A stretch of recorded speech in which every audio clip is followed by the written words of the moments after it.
Hello नमस्कार। Welcome to beginners bank.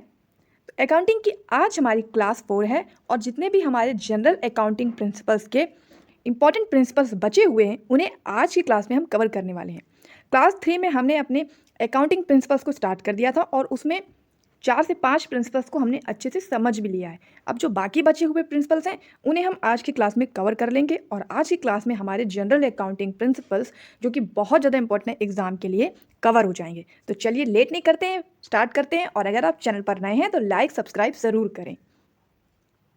तो ये है वो इम्पॉर्टेंट प्रिंसिपल्स। चलिए बताइए कि हमने क्लास 3 में कौन कौन से प्रिंसिपल्स को कवर कर लिया था। हमने कवर किया था बिजनेस एंटिटी कॉन्सेप्ट को, जिसको कि इकोनॉमिक एंटिटी कॉन्सेप्ट भी बोलते हैं। फिर हमने एक्चुअल कॉन्सेप्ट को कवर किया था। कॉस्ट कॉन्सेप्ट को कवर किया था, जिसको कि हिस्टोरिकल कॉस्ट कॉन्सेप्ट भी बोलते हैं। रेवेन्यू रिकग्नाइजेशन या रियलाइजेशन कॉन्सेप्ट को कवर किया था। फुल डिस्क्लोजर को कवर किया था। कंसिस्टेंसी को कवर किया था और कंजर्वेटिज्म को कवर किया था, जिसको प्रूडेंस भी बोलते हैं। तो इतने हमने कवर कर लिए थे। अब बाकी जो बचे हुए हैं उन्हें आज की क्लास में हम कवर करेंगे। तो अगर आप सब ने हमारा क्लास 3 देखा है तो कमेंट में बताइए कि बिजनेस एंटिटी कॉन्सेप्ट क्या कहता है। आपको कमेंट में सिर्फ एक लाइन में अपनी डेफिनेशन को प्रेजेंट करना, और मैंने आपको एक लाइन की डेफिनेशन भी अच्छे से बताई थी और बहुत अच्छे से समझाई। तो अगर आप एक लाइन में भी इसे बता देंगे तो मुझे समझ में आ जाएगा कि आपको क्लास समझ में आई और अच्छी भी लगी। तो चलिए आज के बाकी बचे हुए प्रिंसिपल्स को हम स्टार्ट करते हैं। और उससे पहले हम ये इंपॉर्टेंट देख लेते हैं। ये अकाउंटिंग की साइकिल है, जिसमें देखिए सबसे पहले हम अकाउंटिंग में एनालाइज करते हैं। ये तो मैंने आपको कई बारी डेफिनेशन में बताया है, एनालाइजिंग, फिर उसके बाद मेजरिंग, रिकॉर्डिंग। तो ये तो अब तक आपको रट गया होगा। तो analyse and measure transaction. Second हम रिकॉर्ड ट्रांजैक्शन इन जर्नल। तो मैंने बताया था कि जो रिकॉर्डिंग होता है, पहले आइडेंटिफाइंग होता है फिर रिकॉर्डिंग होता है। तो रिकॉर्डिंग जिस बुक में करते हैं उस बुक को बोलते हैं जर्नल। ये भी मैंने आपको क्लास 1 में बताया था। तो रिकॉर्ड ट्रांजैक्शन इन जर्नल। फिर थर्ड आएगा post information from journal to ledger. फिर प्रिपेयर अनएडजस्टेड ट्रायल बैलेंस। फिर prepare adjusting entries. Prepare adjusted trial balance. Prepare financial statement. Prepare closing entries and prepare post closing trial balance. तो इस प्रकार हमारी पूरी accounting complete होती है और इसी को हम अकाउंटिंग साइकिल बोलते हैं। अब हम यहाँ पर देखेंगे अकाउंटिंग तो हम करते हैं बिजनेस के लिए, लेकिन अकाउंटिंग की कुछ लिमिटेशंस भी होती हैं। यानी कुछ अकाउंटिंग पूरी तरह से सक्सेसफुल नहीं है। तो उसकी क्या क्या लिमिटेशंस हैं? पहला तो है कि accounting is not fully exact. अब जैसे कि आप भी अगर कोई सामान अपने घर में परचेज करते हैं या कोई भी सामान आप सेल करते हैं, आप अपने घर में नॉर्मली जो कुछ भी सामान लाते हैं या उसको बेचते हैं, तो आप देखते होंगे कि कई बार आप जितना भी आपने उसको खर्च किया या जितना भी आप कमा पा रहे हैं, इसमें आप देखते होंगे कभी कभी काफ़ी चेंज हो जाता है और आप भी समझ नहीं पाते कि ये आखिरकार इतना चेंज कैसे हो रहा है कि मैंने तो इतना ही कमाया था, इतना ही खर्च किया था, तो ये फिर अलग से क्यों सारा बैलेंस दिख रहा है। बैलेंस बहुत गड़बड़ सा दिखता है ना कभी कभी नॉर्मली, अगर आप अपने पर्सनल तरीके से सोचें। तो उसी प्रकार अकाउंटिंग तो एक बहुत बड़े बिजनेस की होती है, लेखांकन, लेखा जोखा। तो लेखा जोखा में थोड़ी बहुत ऊपर नीचे तो होता ही है, इसलिए अकाउंटिंग फुली एग्जैक्ट नहीं मानी जाती। इसके अलावा अनरियलिस्टिक इन्फॉर्मेशन, और इसमें कभी कभी कुछ अनरियलिस्टिक इन्फॉर्मेशन भी हम लोग ऐड करते हैं। इसकी वजह से ये सब अकाउंटिंग की लिमिटेशंस हैं। इसके अलावा accounting ignore the qualitative element. अब अकाउंटिंग क्वालिटेटिव एलिमेंट्स को इग्नोर करती है। इसका क्या मतलब है? इसका मतलब है कि अकाउंटिंग का मतलब होता है कि जो लेन देन है, लेखांकन का मतलब है लेन देन जो है, हम तो सिर्फ उसको कर रहे हैं, यानी मनी की चीज़ों को ही तो सिर्फ रिकॉर्ड कर रहे हैं, उसको ही तो बुक्स ऑफ अकाउंट में रिकॉर्ड कर रहे हैं। लेकिन एक बिजनेस में सिर्फ मनी ही तो इन्वॉल्व नहीं होती है, मनी के अलावा भी कई चीज़ें इन्वॉल्व होती है, वो तो हम इसमें नोट ही नहीं करते। इसी को कहा गया है कि accounting ignores the qualitative elements. अगर क्वांटिटेटिव होता तो फिर वो हो जाता है कि वो अकाउंटिंग करती है, लेकिन क्वालिटेटिव हो गया यानी कि वो इसमें इग्नोर है।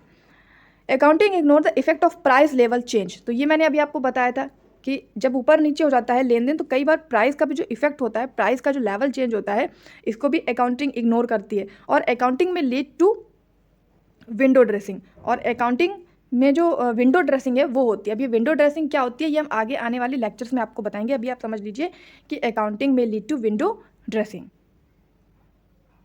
तो ये कुछ लिमिटेशंस है अकाउंटिंग की, जो कि अकाउंटिंग को एक सीमित करती है, सीमित मात्रा में इसे रखती है।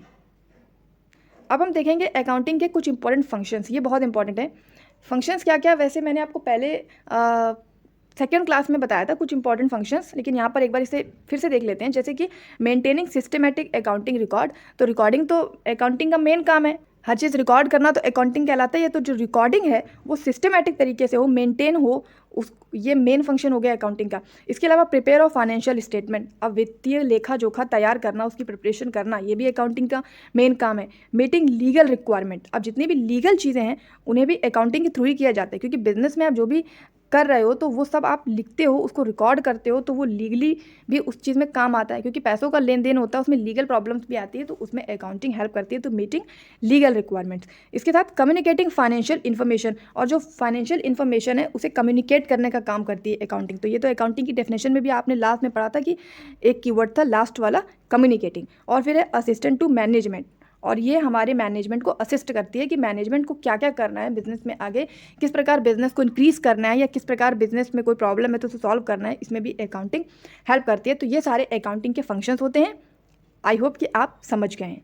तो चलिए अब हम अपने प्रिंसिपल्स पे आते हैं और अपने प्रिंसिपल्स को स्टार्ट करते हैं। तो पहला हम कॉन्सेप्ट देखेंगे मैचिंग कॉन्सेप्ट। मैचिंग कॉन्सेप्ट कहता है कि the debit side should match with the credit side. कहने का मतलब है कि जब आप अकाउंटिंग करेंगे तो डेबिट साइड आपने एक साइड बनाई और एक साइड आपने क्रेडिट साइड बनाई, तो दोनों साइड आपकी मैच करनी चाहिए, दोनों साइड आपकी मैच करनी चाहिए, ये मेन मकसद है। डेबिट और क्रेडिट मैंने आपको बता दिया है पिछले जो भी क्लासेस हुई हैं उसमें। तो सीधा अगर आप सामान्य भाषा में समझें कि जो भी आपके बिजनेस में लेन देन हो रहा है, कितना आ रहा है, कितना जा रहा है, क्या क्या हो रहा है, ये चीज़ें मैच भी करनी चाहिए। पता चला कि आपने काफ़ी मात्रा में कैश इन्वेस्ट किया और आप लगा रहे हो तो वहाँ देख रही हो कि ये सारा का सारा तो लगा नहीं, तो बाकी पैसा गया कहाँ। तो ये मैचिंग जो नहीं ठीक से होती है तो ये बताती है कि कुछ ना कुछ बिजनेस में गड़बड़ चल रहा है। तो ये इसलिए मैचिंग कॉन्सेप्ट बनाया गया है ताकि अकाउंटिंग ठीक से हो। अकाउंटिंग को ठीक से करने के लिए तो सारे प्रिंसिपल, सारे कॉन्सेप्ट बताए गए हैं कि अकाउंटिंग कैसे करनी है, ये बताने के लिए ये प्रिंसिपल्स एंड कॉन्सेप्ट बने। तो उसमें एक इंपॉर्टेंट कॉन्सेप्ट ये कहता है कि डेबिट साइड और क्रेडिट साइड को मैच करना चाहिए, यानी कि जितना भी आप इन्वेस्ट कर रहे हैं या जितना भी आप एक्सपेंस कर रहे हैं उसमें मैचिंग दिखनी चाहिए। बहुत ज़्यादा उतार चढ़ाव नहीं ऐसा दिखना चाहिए कि, क्योंकि अगर ज़्यादा चेंज है या ज़्यादा मतलब ऊपर नीचे हो रहा है तो आप समझ जाएंगे कि बिजनेस में कुछ गड़बड़ी चल रही है। तो मैचिंग कॉन्सेप्ट सीधी सी बात है कि डेबिट साइड और क्रेडिट साइड को मैच करना चाहिए, ये बोलता है मैचिंग कॉन्सेप्ट। इसकी डेफिनेशन हम एक बार देख लेंगे। It state that expenses incurred in an accounting period should be match with revenue during that period. तो मैंने आपको बताया था कि जितना भी खर्चा हो रहा है वो एक्सपेंस से मैच करना चाहिए, या फिर जितना भी आप खर्चा कर रहे हैं तो जो इनकम आ रही है उससे मैच करना चाहिए। तो इनकम बोलिए, रेवेन्यू बोलिए, बात तो सेम ही है। It follows from this that the revenue and expense incur to earn this revenue must belong to the same accounting period. और जितनी भी अकाउंटिंग करते हैं वो अकाउंटिंग पीरियड के दौरान करते हैं। तो ये तो मैंने आपको बताया था कि इकोनॉमी हो या अकाउंटिंग हो, हम उसको एक पीरियड के दौरान करते हैं, और वो पीरियड क्या होता है, 1 ईयर, जो कि मैंने आपको कई बार बताया है। अगर आपने उसको अच्छे से सुना है तो प्लीज़ बताइए कि वो अकाउंटिंग पीरियड कब से कब तक होता है, कमेंट में बताइए। तो ये हमारा हो गया मैचिंग कॉन्सेप्ट। अगर क्लियर है तो प्लीज़ बताइएगा कि आपको बिल्कुल क्लियर हो गए हैं सारे कॉन्सेप्ट्स। अब हम देखेंगे मॉनेटरी यूनिट। मॉनेटरी यूनिट आप सीधा समझ सकते हैं, जो हमने अभी अभी अकाउंटिंग के फंक्शंस पढ़े थे तो उसमें क्या बात कही गई थी कि जो अकाउंटिंग है वो क्वालिटेटिव नेचर को इग्नोर करती। तो क्वालिटेटिव नेचर का मतलब क्या है कि जितने भी पैसों का लेन देन है उसमें तो हम अकाउंटिंग में उसको नोट कर लेते हैं, लेकिन जो एक्स्ट्रा चीज़ें हो रही हैं, यानी जो पैसों के अलावा भी चीज़ें होती हैं, कुछ चीज़ें ऐसी भी होती हैं जो पैसों के अलावा भी होती हैं, वो वहाँ पे नोट ही नहीं हो रही। वही चीज़ मॉनेटरी यूनिट में कहने का मतलब है कि जो अकाउंटिंग है उसमें हम उन्हीं चीज़ों को रिकॉर्ड करेंगे जो मॉनेटरी टर्म्स में, मॉनेटरी टर्म्स में यानी मौद्रिक रूप में हो। मौद्रिक रूप में मतलब जो पैसों के रूप में हो, जो कैश के रूप में हो, मनी के रूप में हो। तो transaction that carry a monetary value and stated in terms of a currency, for example dollar in the US, should only be recorded. यानी कि हम क्या चीज़ रिकॉर्ड करेंगे जो कि मनी टर्म्स में है, मॉनेटरी वैल्यू में है या मौद्रिक रूप में है।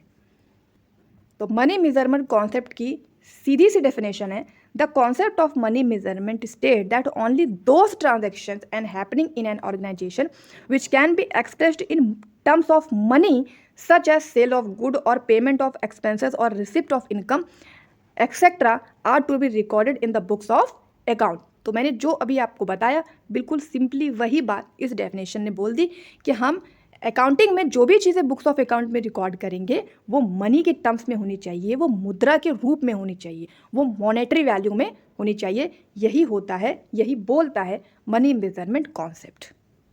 अब हम देखेंगे going concern concept. Going concern concept का सीधा सा मतलब है कि मान लीजिए आपने कोई बिजनेस स्टार्ट किया, तो अब आपने बहुत मेहनत करके बिजनेस स्टार्ट किया होगा। कोई भी काम आप करेंगे तो मेहनत करके ही करेंगे। तो अब आपने इतनी मेहनत करके बिजनेस स्टार्ट किया, तो इसलिए तो नहीं किया ना कि आज आपने कर लिया और आपने साल 2 साल चलाया, उसके बाद आप बिजनेस को बंद कर देंगे, क्लोज कर देंगे। इसलिए तो आपने बिजनेस स्टार्ट नहीं किया। आपने बिजनेस इसलिए स्टार्ट किया है, ये सोच करके स्टार्ट किया कि मैं इस बिजनेस को लंबा ले जाऊंगी या ले जाऊंगा, ऐसा ही सोच के आपने बिजनेस स्टार्ट किया। अब कोई कारण हो जाए, वो बंद हो जाए, वो अलग मैटर है, बट आपने यही सोच के बिजनेस को स्टार्ट किया ना कि वो हम लंबा ले जाएंगे और इस बिजनेस से अच्छा खासा हम अर्न करेंगे। तो बस गोइंग कंसर्न यही है कि बिजनेस को हम चलाते रहेंगे, इसको कंटिन्यू रखेंगे। यही बोलता है गोइंग कंसर्न कॉन्सेप्ट। इसकी आप डेफिनेशन देखेंगे तो आपको अच्छे से समझ में मेरी बात क्लियर हो जाएगी कि बिजनेस में continue for ever and will carry out its goal and plans in forcible future with no intention of liquidisation. यानी कि जो आने वाला फ्यूचर है, हम इसमें बिजनेस को कंटिन्यू करेंगे और हमारा कोई इंटेंशन नहीं है कि हम इसको लिक्विडाइजेशन करें, यानी हम इसको लिक्विड के रूप में कन्वर्ट करके बिजनेस को क्लोज कर दें, यानी बिजनेस बेच के पैसा लेके और बंद कर दें बिजनेस। ऐसा हमारा कोई इंटेंशन नहीं है। तो गोइंग कंसर्न कॉन्सेप्ट की डेफिनेशन देख लीजिए। The concept of going concern assume that a business firm would continue to carry out its operation indefinitely for a fairly long period of time and would not be liquidated in the foreseeable future। यानी जो एक line की definition थी वहाँ यहाँ पे भी वो बात की गई। बाकी आप पढ़ लीजिएगा, बाकी कुछ भी नहीं है, सिर्फ इस मेन बात को पूरा क्लैरिफाई करने के लिए कुछ एग्जांपल्स दिए गए हैं। तो मैं आपको जो PDF दूंगी वो उसको आप एक बार रीड कर लीजिएगा। बाकी जो मेन बात समझनी थी कि गोइंग कंसर्न कॉन्सेप्ट है क्या, गोइंग कंसर्न कॉन्सेप्ट कहता क्या है, इसका मतलब क्या है, वो मैंने आपको बता दिया कि बिजनेस को चलाते रहना है, लगातार चलाते रहना है, इसको कंटिन्यू रखना है फॉर एवर और इसको हमें बंद नहीं करना है। यही होता है गोइंग कंसर्न कॉन्सेप्ट। अब हम देखेंगे मटेरियलिटी। मटेरियलिटी कॉन्सेप्ट कहता है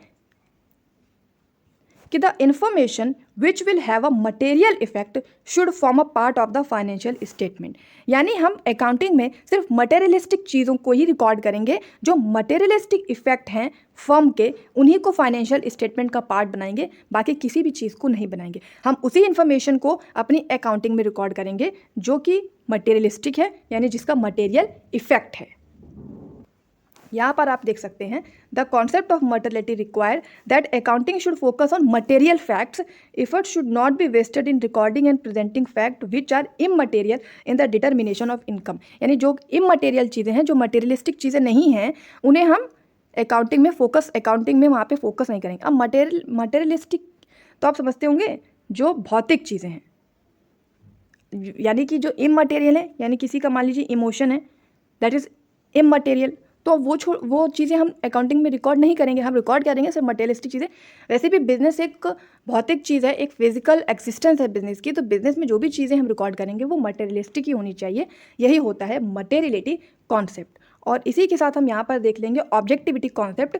the concept of objectivity require that accounting transaction should be recorded in an objective manner free from the bias of accountants and other. यानी कि जो ऑब्जेक्टिविटी कॉन्सेप्ट है वो ये कहता है कि जो अकाउंटिंग में जो भी ट्रांजैक्शंस हम रिकॉर्ड कर रहे हैं वो ऑब्जेक्टिविटी मैनर में रिकॉर्ड करेंगे।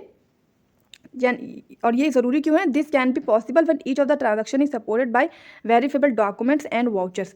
यानी कि हम ऑब्जेक्टिव मैनर में रिकॉर्ड करेंगे और ये हमें सपोर्ट कैसे होगा? जब हम डॉक्यूमेंट्स और वाउचर के थ्रू इसको रिकॉर्ड करेंगे। मैंने वाउचर को आपका टर्मिनोलॉजी में वाउचर बताया था कि हम जो कुछ भी लेन देन करते हैं तो उसका एक वाउचर पहले बना करके रख लेते हैं ताकि हम बाद में उसकी रिकॉर्डिंग कर सकें। और रिकॉर्डिंग को हम किस प्रकार करेंगे? एक ऑब्जेक्टिविटी मैनर में करेंगे। ऑब्जेक्टिविटी मैनर इस तरह से कि इतनी सिंपली करेंगे, सिंपली उसको रिकॉर्ड करेंगे कि हर चीज़ समझ में आए। जैसे कि आप देखते हैं ना कि कोई सब्जेक्टिव पेपर होता है तो आप बड़ा परेशान हो जाते हैं कि इतना कुछ लिखना पड़ेगा, मुझसे नहीं होने वाला। बट कोई ऑब्जेक्टिव पेपर होता है तो आप थोड़ा कहीं ना कहीं राहत की चीज़ महसूस करते हैं कि इसमें तो सिर्फ टिक करना है, बस मेरे कॉन्सेप्ट क्लियर हो जाए फिर मैं टिक कर लूँगा। तो उसी प्रकार ऑब्जेक्टिविटी कॉन्सेप्ट आप उसको रिलेट करके समझ सकते हैं कि जो ऑब्जेक्टिविटी मैनर में रिकॉर्डिंग होगी वो अकाउंटिंग बहुत सिंपल एंड सरल होगी और वो हम डॉक्यूमेंट्स के सपोर्ट से, वाउचर्स के सपोर्ट से उसे हम रिकॉर्ड करेंगे। यही होता है ऑब्जेक्टिविटी कॉन्सेप्ट। तो हमारा materiality concept and objectivity concept दोनों अगर क्लियर हैं तो लाइक ज़रूर कीजिए। अब हम देखेंगे रिलायबिलिटी कॉन्सेप्ट, मटेरियलिटी तो हमने देख ली। Only those transaction should be recorded that can be proven and has significant evidence. तो ये बिल्कुल मटेरियलिटी की तरह ही है ऑलमोस्ट, बस इसमें मटेरियल चीज़ों को हमें रिकॉर्ड करना था। इसमें ये कहा गया है कि हम रिकॉर्ड उन्हीं चीज़ों को करेंगे जिसका हमारे पास प्रूफ है, जिसका हमारे पास एक एविडेंस है।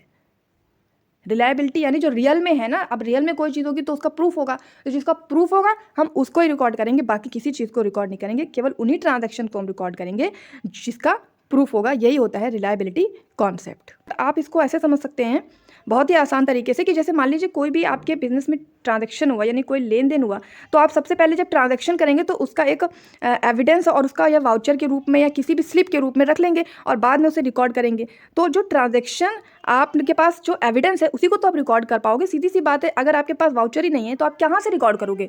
आपने याद तो नहीं रखना है कि इतनी सारी चीज़ें, आप पूरे दिन में इतना सारा लेन देन हो रहा तो, या एक वीकली आप कर रहे हो तो इतना सारा लेन देन हो रहा तो वो सारा लेन देन आपको याद रहेगा, ऐसा तो नहीं है ना। तो आप रिकॉर्ड कर ही उसको सकते हो जिसका आपके पास वाउचर हो या जिसका आपके पास एविडेंस हो, प्रूफ हो। यही होता है रिलायबिलिटी। तो रिलायबिलिटी कॉन्सेप्ट भी हो गया, और रेवेन्यू रिकग्नाइजेशन कॉन्सेप्ट मैंने आपको क्लास 3 में बता दिया था। अब हम देखेंगे टाइम पीरियड। टाइम पीरियड होता है there should be a standardise time period of reporting the financial statement usually monthly, quarterly and annually. यानी हम अकाउंटिंग तो करेंगे, लेकिन अकाउंटिंग हम कैसे करेंगे? या तो हम मंथली अकाउंटिंग कर लें, अब रोज़ लेन देन हो रहा है, रोज़ ट्रांजैक्शन हो रहा है तो रोज़ रोज़ रिकॉर्ड करेंगे नहीं, तो हम या तो मंथली कर लें, यानी एक महीने बैठ जाएं और जो भी एक महीने में हुआ है वो मेरे पास सारे वाउचर्स हैं, सारे एविडेंस हैं, हम रिकॉर्ड कर लें। या फिर हम क्वार्टरली कर लें, यानी कि 4 महीने में कर लें कि 4 महीने के ये सारे एविडेंस हो गए, अब चलिए इसको हम पूरी अकाउंटिंग कर लेते, पूरी रिकॉर्डिंग कर लेते। या फिर इसे हम एनुअली करें, एनुअली यानी साल में एक बार, लेकिन 1 ईयर के अंदर अंदर तो अकाउंटिंग करनी है, 1 ईयर से ऊपर नहीं जानी चाहिए। अकाउंटिंग पीरियड जो मैंने बताया था आपको क्लास 1 में, मैंने आपको अकाउंटिंग पीरियड बता दिया था, तो एनुअली से बाहर नहीं जानी चाहिए। और वो 1 ईयर का अकाउंटिंग पीरियड की मैंने डेट भी बताई थी कि जो हमारा अकाउंटिंग ईयर बोल लीजिए या फाइनेंशियल ईयर बोल लीजिए, ये हमारा होता है कितनी तारीख से कितनी तारीख तक, ये मैंने आपको बिल्कुल क्लियर बताया है क्लास 1 में। देखिए तो प्लीज़ कमेंट करके बताइए कि हमारा अकाउंटिंग ईयर या फाइनेंशियल ईयर कितना होता है। मैंने आपसे स्टार्टिंग में भी क्वेश्चन पूछा था और अभी भी मैं आपसे पूछ रही हूँ। तो टाइम पीरियड आप समझ गए कि अकाउंटिंग में जो भी आप रिकॉर्डिंग कर रहे हैं, जो भी ट्रांजेक्शन्स को रिकॉर्ड कर रहे हैं, वो या तो मंथली कीजिए या क्वार्टरली कीजिए या फिर एनुअली कीजिए। Accounting period referred to the span of time at the end of which the financial statement of an enterprise are prepared to know whether it has earned profit or incurred losses during that period and what exactly is the position of its assets and liability at the end of that period। तो अगर ये ज़रूरी क्यों है? क्योंकि अगर हम monthly recording कर लेंगे या हम क्वार्टरली रिकॉर्डिंग कर लेंगे, हम एनुअली रिकॉर्डिंग कर लेंगे, तो आखिरकार साल के अंत तक हमें बिजनेस की मेन पिक्चर तो पता चलेगी। पता तो चलेगा कि बिजनेस प्रॉफिट में चल रहा है कि बिजनेस लॉस में चल रहा है, बिजनेस में कुछ एसेट्स बढ़े हैं या बिजनेस में बहुत ज़्यादा लाइबिलिटीज़ क्रिएट हो गई हैं। तो ये ज़रूरी है, इसीलिए अकाउंटिंग पीरियड कॉन्सेप्ट रखा गया है कि एक पीरियड के अंदर अंदर ही हमें अकाउंटिंग कर लेनी है। इसी को बोलते हैं अकाउंटिंग पीरियड कॉन्सेप्ट।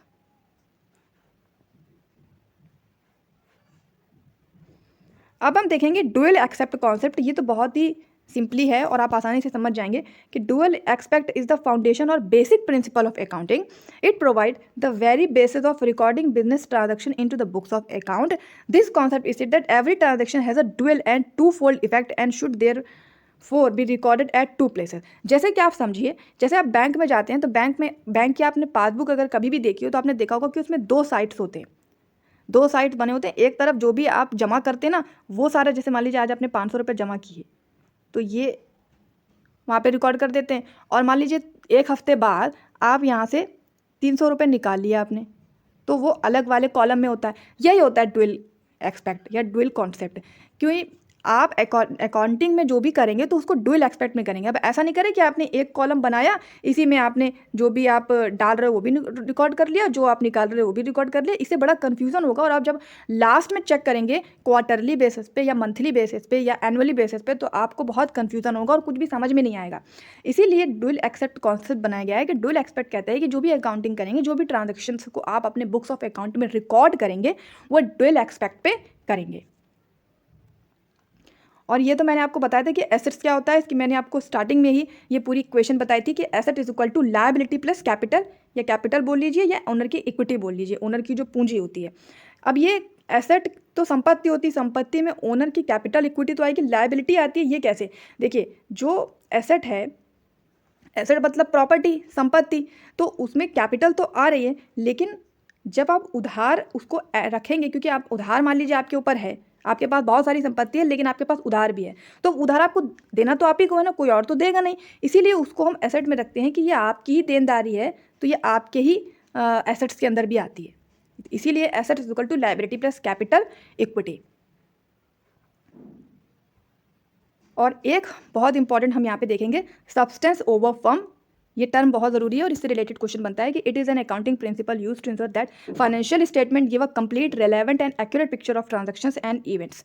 यानी कि जो अकाउंटिंग है वो इंश्योर करती है कि जो फाइनेंशियल स्टेटमेंट है वो कंप्लीट होना चाहिए, रिलेवेंट होना चाहिए, एक्यूरेट पिक्चर होनी चाहिए ट्रांजैक्शंस की या फिर इवेंट्स की। ये होता है सब्सटेंस ओवर फर्म। तो अगर आपसे सब्सटेंस ओवर फर्म पूछ लें तो आपको बता देना है कि ये एक अकाउंटिंग प्रिंसिपल्स है, बहुत ही बेसिक और बहुत ही सिंपल, जो कि इंश्योर करता है, यानी ये हमें एक तरीके से श्योरिटी देता है कि बिजनेस में जो भी अकाउंटिंग की गई है वो कंप्लीट होगी, रिलेवेंट होगी, एक्यूरेट होगी, और हमें बिजनेस की एक एक्यूरेट पिक्चर, एक एक्यूरेट फ्रेमवर्क के रूप में प्रस्तुत करेगी। ये होता है सब्सटेंस ओवर फर्म। तो यहाँ पर हमारे जितने भी बचे कॉन्सेप्ट से वो सारे के सारे कवर हो जाते हैं। और अगर अभी तक का लेक्चर मैंने जो आपको स्टार्टिंग से किए हैं वो अगर आपके समझ में आ गई हो तो प्लीज़ मुझे बताइए कि आपको सब समझ में आ रहा है। और एक बात मुझे और बताइए कि क्या जैसा भी मैं आपको पढ़ा रही हूँ वो आपको अच्छा लग रहा है, या फिर अभी आप चाहते हैं कि मैं थोड़ा और इससे बेहतर करूँ, तो ये बात मुझे प्लीज़ बताइए। और अगर अच्छा लग रहा है तो प्लीज़ वीडियो को लाइक एंड शेयर ज़रूर कीजिए। चलिए हम एक बार चेक करते हैं कि हमने जितने भी प्रिंसिपल्स यहाँ पे लिखे हैं क्या हमने सारे कवर कर लिए हैं। कुछ तो हमने क्लास 3 में कवर कर लिए थे और बचे थे वो हमने आज की क्लास यानी कि क्लास 4 में कवर कर लिए। हमने बिजनेस एंटिटी पिछले में कवर कर लिया था, मनी मेजरमेंट हमने आज कवर कर लिया, गोइंग कंसर्न भी हमने आज ही कवर कर लिया, अकाउंटिंग पीरियड हमने आज कवर कर लिया, एक्यूरल हमने क्लास 3 में कवर कर लिया था, कॉस्ट वाला भी हमने क्लास 3 में कवर किया था, ड्यूअल एक्सपेक्ट हमने आज कवर कर लिया, रेवेन्यू रिकग्नाइजेशन हमने क्लास 3 में कवर कर लिया था, मैचिंग कॉन्सेप्ट हमने आज कर लिया, फुल डिस्क्लोजर, कंसिस्टेंसी, कंजर्वेटिज्म हमने क्लास 3 में कवर कर लिए थे, मटेरियलिटी हमने आज कर लिया और ऑब्जेक्टिविटी भी हमने आज कर लिया। यानी हमारे 14 के 14 प्रिंसिपल क्लास 3 एंड क्लास 4 में कवर हो गए। तो ये दोनों को आप वीडियोज़ को आप ज़रूर एक बार देख लें, अच्छे से समझ लें, और इसकी PDF लेने के लिए हमारे टेलीग्राम से इसे PDF को ले लें। टेलीग्राम का लिंक आपको डिस्क्रिप्शन में मिल जाएगा। टेलीग्राम का लिंक आपको डिस्क्रिप्शन में मिल जाएगा, वहाँ से आप उसको ज्वाइन कर सकते हैं। वहाँ पे आपको PDF भी फ्री ऑफ कॉस्ट, अकाउंटिंग की तो आपको फ्री ऑफ कॉस्ट ही मिल रही हैं, लेकिन अगर आप APFC के लिए कंप्लीट ये PDF का पैकेज लेना चाहते हैं तो आपको 499 में मिल जाएंगी, और EO के लिए कंप्लीट PDF का पैकेज लेना चाहते हैं तो ये आपको 399 में मिल जाएंगी। इसे आप अच्छे से अगर पढ़ना चाहें तो ये जो फोटो है ये भी आपको हमारे टेलीग्राम पे मिल जाएगी, वहाँ जाके आप सब कुछ चेक कर सकते हैं। वीडियो कैसा लगा कमेंट में ज़रूर बताएं, लाइक कीजिए, शेयर कीजिए, चैनल पर नए हैं तो सब्सक्राइब कीजिए। मिलते हैं नेक्स्ट वीडियो में। Thank you.